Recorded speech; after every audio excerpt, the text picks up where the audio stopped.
नमस्कार दोस्तों, आप देख रहे हैं क्रिकेट फैक्ट्स और मैं हूं उमंग गुप्ता। क्रिकेट के इतिहास में कुछ मुकाबले ऐसे होते हैं जो सिर्फ जीत हार तक सीमित नहीं रहते, बल्कि ये बता देते हैं कि खेल किस दिशा में बढ़ रहा है। आज हम बात करेंगे एक ऐसे ही मुकाबले की जहां एक एसोसिएट नेशन ने अपने इतिहास का सबसे बड़ा T20 वर्ल्ड कप स्कोर बनाया, लेकिन उसके बावजूद मैच एक तरफा बन गया। ये कहानी है न्यूजीलैंड बनाम यूएई के उस मुकाबले की जहां 173 रन भी कम पड़ गए, और वो भी चेपॉक जैसे मैदान पर। चेपॉक का सच, क्यों 173 यहां बहुत बड़ा स्कोर माना जाता है? चेन्नई का चेपॉक स्टेडियम भारतीय क्रिकेट फैंस के लिए एक भावनात्मक मैदान, लेकिन आंकड़ों की बात करें तो ये मैदान स्पिन फ्रेंडली माना जाता है। यहाँ बड़े स्कोर बनना आसान नहीं।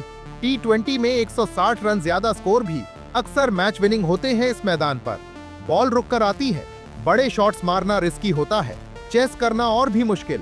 इसी वजह से जब यूएई ने 173 रन बनाए तो पहली नजर में यही लगा कि न्यूजीलैंड को कड़ा मुकाबला मिलेगा, मैच आखिरी ओवर तक जाएगा। लेकिन क्रिकेट हमेशा कागज पर नहीं खेला जाता। यूएई एसोसिएट नेशन, लेकिन सोच फुल मेंबर जैसी T20 वर्ल्ड कप जैसे बड़े मंच पर एसोसिएट टीम्स के लिए हर मैच एक परीक्षा होता है। लेकिन यूएई ने इस मैच में ये साबित कर दिया कि वो सिर्फ हिस्सा लेने नहीं आए थे। टॉस और फैसला, यूएई ने टॉस जीतकर पहले बल्लेबाजी चुनी। ये फैसला अपने आप में काफी साहसी था, क्योंकि सामने थी एक मजबूत न्यूजीलैंड टीम। यूएई की शुरुआत, आत्मविश्वास और संयम। यूएई की बैटिंग की सबसे बड़ी खासियत थी घबराहट का ना होना। कोई जल्दबाजी नहीं, कोई गैर जरूरी शॉट नहीं। धीरे धीरे रन जोड़े गए और पारी को आधार मिला अपने कप्तान से। Mohammad Waseem, captain leading from the front. कप्तान मोहम्मद वसीम इस मैच में यूएई की रीढ़ साबित हुए। उनकी पारी के आंकड़े, 45 गेंद पर 66 रन, स्ट्राइक रेट 146 प्लस का, 4 चौके 3 छक्के जड़े। लेकिन आंकड़ों से ज्यादा महत्वपूर्ण थी उनकी इंटेंट। उन्होंने पेस को टारगेट किया, लूज गेंदों को सजा दी और स्पिनर्स के खिलाफ समझदारी से खेला। ये पारी बता रही थी कि यूएई अब सिर्फ डिफेंड नहीं करता, वो अटैक भी करता है। अलीशान शराफू, यूएई क्रिकेट की नई पहचान। दूसरे छोर पर थे अलीशान शराफू, केरल में जन्मे लेकिन यूएई क्रिकेट की पहचान बने। 2011 के बाद क्रिकेट की शुरुआत और आज T20 वर्ल्ड कप में इतिहास रचते हुए। अलीशान की पारी, 47 गेंद पर 55 रन, 5 चौके 2 छक्के मारे।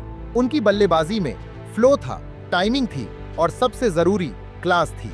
107 रन की पार्टनरशिप, यूएई का गोल्डन मोमेंट। मोहम्मद वसीम और अलीशान शराफू के बीच जो हुआ वो सिर्फ साझेदारी नहीं थी, ये था इतिहास।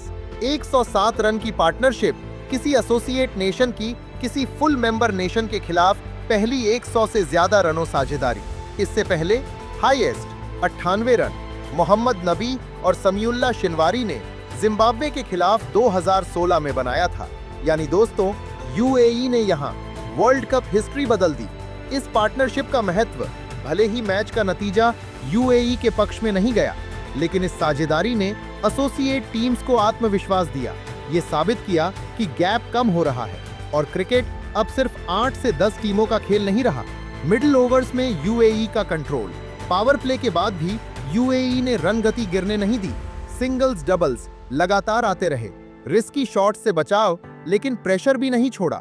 यही वजह थी कि न्यूजीलैंड जैसे मजबूत अटैक के सामने यूएई 170 से ज्यादा रनों तक पहुंचा। यूएई का फाइनल पुश, आखिर में मयंक कुमार में छोटी लेकिन अहम पारी खेली। 13 गेंद पर 21 रन, 1 छक्का, 2 चौके जड़े।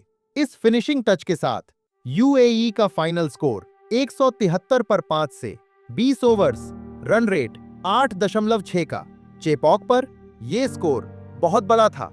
20 ओवर खत्म हुए, स्कोरबोर्ड चमक रहा था। यूएई ने अपना हाईएस्ट T20 WC स्कोर बनाया, एसोसिएट हिस्ट्री में नया अध्याय जोड़ा और न्यूजीलैंड पर असली दबाव डाल दिया। लेकिन असली सवाल अभी बाकी था, क्या 173 रन इस चेपॉक में न्यूजीलैंड को रोक पाएंगे? यहीं से कहानी मुड़ने वाली थी। न्यूजीलैंड की बॉलिंग, कैप्टनसी और तूफान से पहले की शांति जब स्कोरबोर्ड दबाव बनाता है। यूएई की पारी खत्म हो चुकी थी। स्कोरबोर्ड पर लिखा था 173 पर 5, 20 ओवर्स में। चेपॉक में ये सिर्फ एक नंबर नहीं था, ये एक मैसेज था।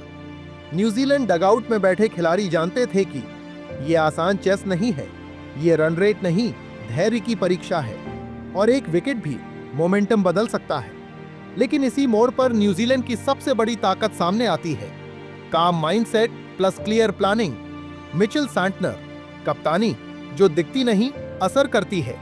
मिचेल सैंटनर उन कप्तानों में से हैं जो ज्यादा दिखते नहीं लेकिन मैच को चुपचाप कंट्रोल करते हैं। यूएई की पारी के दौरान उन्होंने जो किया वो स्कोर कार्ड में नहीं लेकिन मैच की कहानी में दर्ज है। सैंटनर की कैप्टनसी हाइलाइट्स, बॉलर्स को पैनिक में नहीं बदला, over by over micro planning, boundary के बाद भी फील्ड काम रही, एसोसिएट टीम को हल्के में नहीं लिया। यही वजह थी कि 173 रन देने के बावजूद न्यूजीलैंड का बॉडी लैंग्वेज कहीं भी टूटा नहीं। न्यूजीलैंड की बॉलिंग, नंबर्स नहीं कॉन्टेक्स्ट समझो। अगर आप सिर्फ आंकड़े देखें तो लगेगा बॉलिंग कुछ खास नहीं थी, लेकिन डॉक्यूमेंट्री में हमें नंबर्स नहीं कॉन्टेक्स्ट देखना होता है। मैट हेनरी, एक्सपीरियंस का इस्तेमाल, फिगर्स, 4 ओवर्स में 37 रन्स और 2 विकेट्स। सीएसके के होम ग्राउंड पर मैट हेनरी से ज्यादा कंट्रोल की उम्मीद थी, लेकिन उन्होंने विकेट्स निकाले, पार्टनरशिप को तोड़ा और मिडिल ओवर्स में यूएई की मोमेंटम को स्लो किया। ये वो विकेट्स थे जो स्कोरबोर्ड पर कम लेकिन स्ट्रैटेजी में बहुत बड़े थे। Jacob Duffy, silent contributor, 2 overs में 16 रन्स और 1 विकेट। कम मौके मिले लेकिन जो मिले उन्हें सही तरीके से इस्तेमाल किया। एसोसिएट टीम्स के खिलाफ ऐसे बॉलर्स ही प्रेशर बनाते हैं। लॉकी फर्गसन, पेस का सही इस्तेमाल नहीं। लॉकी फर्गसन न्यूजीलैंड का सबसे खतरनाक हथियार, लेकिन इस मैच में पेस ज्यादा प्रेडिक्टेबल थी, लेंथ मिस हुई, वेरिएशंस लेट आए। यूएई बल्लेबाजों ने उनकी स्पीड को अपने फेवर में इस्तेमाल किया। यह दिखाता है कि रॉ पेस अब काफी नहीं है। Mitchell Santner, bowler plus captain, 4 overs में 23 रन्स और 1 विकेट। चेपॉक में सैंटनर जैसा बॉलर सोने के बराबर होता है। उन्होंने सही समय पर खुद को लाया, रन फ्लो रोका और बल्लेबाजों को बड़े शॉट से रोका। ये वही ओवर्स थे जहां यूएई 200 रन तक जा सकता था लेकिन रुक गया। Rachin Ravindra, smart utilisation, 3 overs में 19 रन्स। रचिन को लाने का मकसद था पेस का रिदम तोड़ना, लेफ्ट आर्म एंगल से कंफ्यूजन बल्लेबाजों को रीसेट पर मजबूर करना, और सैंटनर ने इस ऑप्शन को परफेक्टली इस्तेमाल किया। बॉलिंग से बड़ा संदेश, यूएई ने 173 रन बना लिए लेकिन न्यूजीलैंड ने कभी ये फील नहीं होने दिया कि मैच हाथ से निकल रहा है। यही अंतर है टॉप टीम्स और बाकी टीमों में। यूएई की पारी कहां चूक हुई? अब यहां एक जरूरी सवाल आता है, इतनी अच्छी बल्लेबाजी के बावजूद यूएई 190 रनों से 200 रनों तक क्यों नहीं पहुंचा? की रीजंस: 1 मिडिल ओवर्स में रिस्क कम लिया गया, 2 सैंटनर के ओवर्स में बाउंड्री नहीं आई, 3 डेथ ओवर्स में परफेक्ट एग्जीक्यूशन नहीं हुआ। ये यूएई की गलती नहीं बल्कि अनुभव की कमी थी। एसोसिएट नेशंस और रियलिटी चेक, यूएई की पारी ने एक चीज साफ कर दी, टैलेंट मौजूद है, फियरलेस बैटिंग आ चुकी है, लेकिन कंसिस्टेंसी अभी बाकी है। फुल मेंबर टीम्स यहीं पर मैच जीतती हैं। Innings break, the psychological moment. जब इनिंग्स ब्रेक हुआ तो 2 अलग अलग भावनाएं थीं। यूएई सैटिस्फैक्शन, प्राइड, हमने बेस्ट दिया। New Zealand calm focused, plan clear है। और यही वो पल था जहां मैच असल में तय हो चुका था।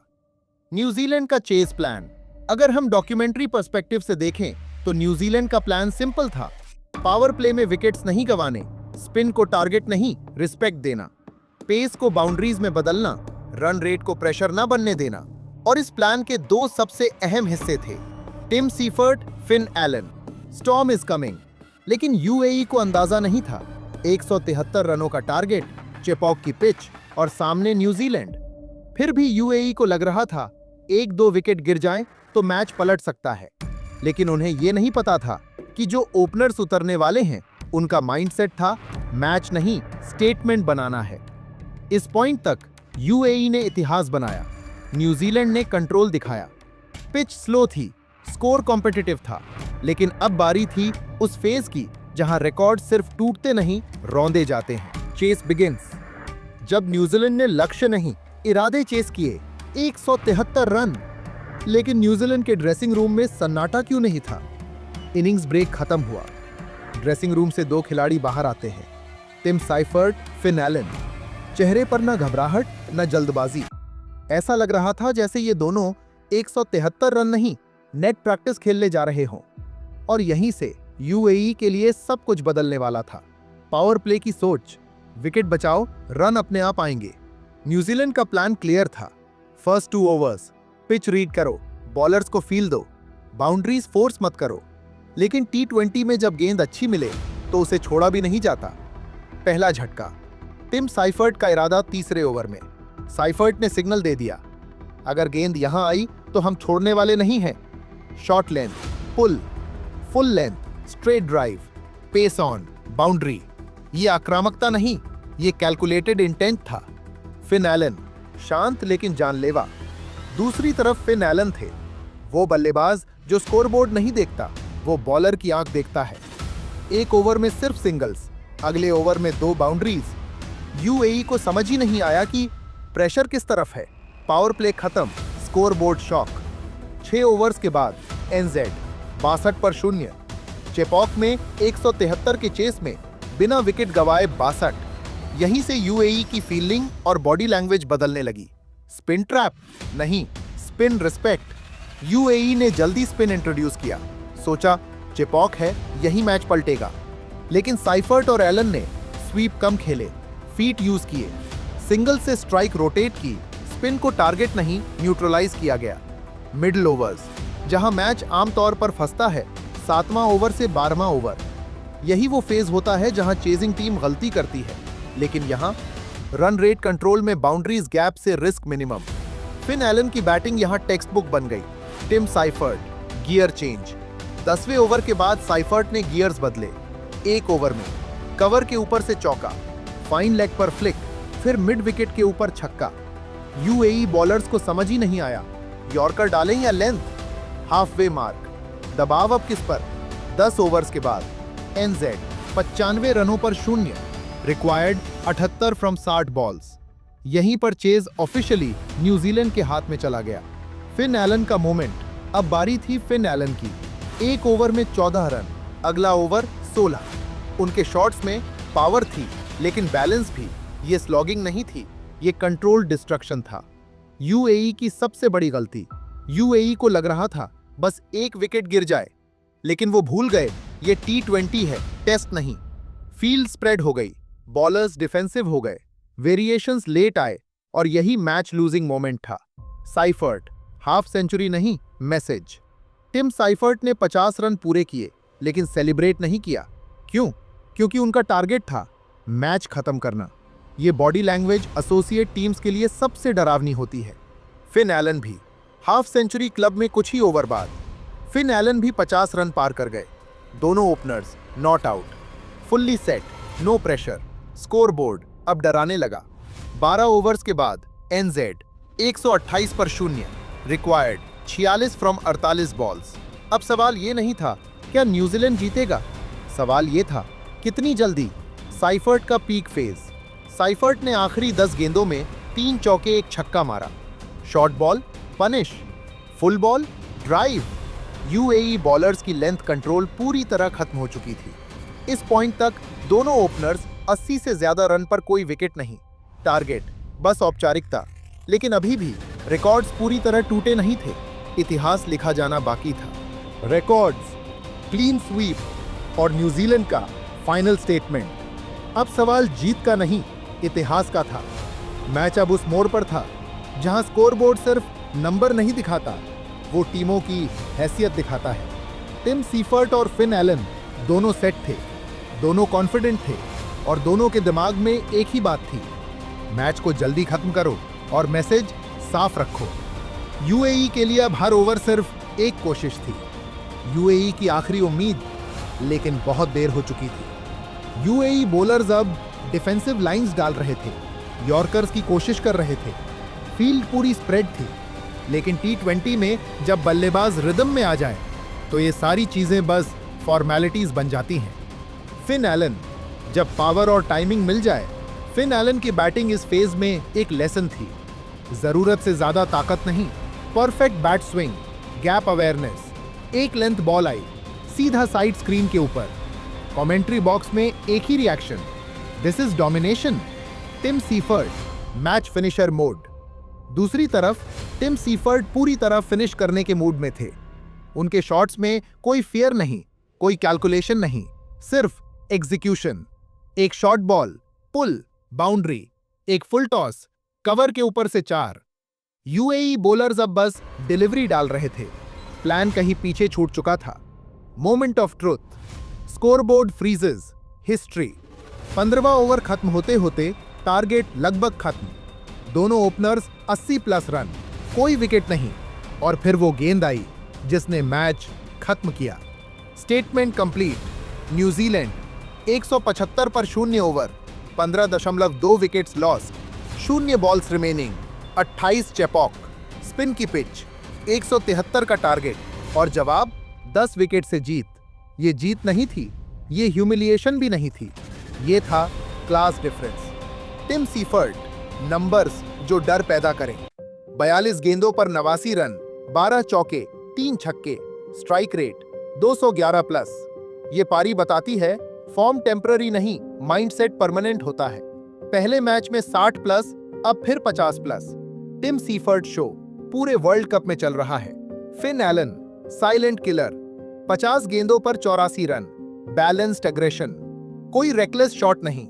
एलन की ये पारी आईपीएल से पहले केकेआर के लिए गोल्डन सिग्नल है। 175 रन की ओपनिंग पार्टनरशिप, इतिहास। ये साझेदारी T20 वर्ल्ड कप में न्यूजीलैंड की सबसे बड़ी पार्टनरशिप, ओवरऑल WC हिस्ट्री में टॉप पार्टनरशिप्स में शामिल। इससे पहले Buttler Hales 170 not out, de Kock Rossouw 168 not out, Jayawardene Sangakkara 166, अब सीफर्ड एलन 175।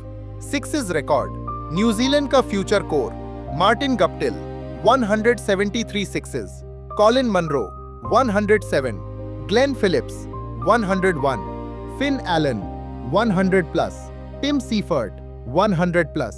3 खिलाड़ी अब मनरो के रिकॉर्ड के पीछे हैं। फ्यूचर साफ दिख रहा है। 28 balls remaining, rare category. 150 plus chase में 41 balls remaining, Scotland record. 28 balls remaining, NZ versus UAE, third fastest successful chase 150 plus. ये नंबर सिर्फ स्पीड नहीं दिखाते, ये डोमिनेंस दिखाते हैं। यूएई हार के बावजूद इज्जत के साथ। अब एक जरूरी बात, यूएई ने हाईएस्ट T20 WC स्कोर बनाया, एसोसिएट हिस्ट्री में पहला 100 प्लस स्टैंड बनाया, फियरलेस बैटिंग दिखाई। लेकिन T20 में इतिहास तब बनता है जब कंसिस्टेंसी हो। यूएई के लिए यह मैच हार नहीं, एक लर्निंग माइलस्टोन है। न्यूजीलैंड क्यों ये टीम खतरनाक है? इस मैच से 3 चीजें साफ हो गईं। 1, टॉप ऑर्डर फियरलेस है। 2, कैप्टनसी काम है। 3, प्रेशर हैंडलिंग एलीट है। 2021 से 22 में जो न्यूजीलैंड अर्ली एग्जिट कर गया था, वो अब बैक विद इंटेंट है। टाइटल डिफेंस के लिए खतरा। अब सवाल वही है, क्या न्यूजीलैंड इंडिया के टाइटल डिफेंस में सबसे बड़ा खतरा बनेगा? इस मैच के बाद इस सवाल को हल्के में नहीं लिया जा सकता। तो दोस्तों, क्रिकेट सिर्फ बल्ले और गेंद का खेल नहीं है, ये सोच और इरादों का खेल है। यूएई ने आज दुनिया को दिखाया कि एसोसिएट टीम सब पीछे नहीं है, लेकिन न्यूजीलैंड ने यह बता दिया कि टॉप पर रहने के लिए सिर्फ टैलेंट नहीं, किलर इंस्टिंक्ट चाहिए। 173 रन भी कम पड़ जाएं, अगर सामने इरादा साफ हो। मैं हूं उमंग गुप्ता और आप देख रहे थे क्रिकेट फैक्ट्स। अगर आपको ये डॉक्यूमेंट्री पसंद आई हो तो वीडियो को लाइक करें, शेयर करें और कमेंट में जरूर बताइए, क्या ब्लैक कैप्स इस बार वर्ल्ड कप में सबसे बड़ा उलटफेर कर सकते हैं? मिलते हैं अगली हाई क्वालिटी क्रिकेट डॉक्यूमेंट्री में। तब तक के लिए जय हिंद, जय भारत, वंदे मातरम। धन्यवाद।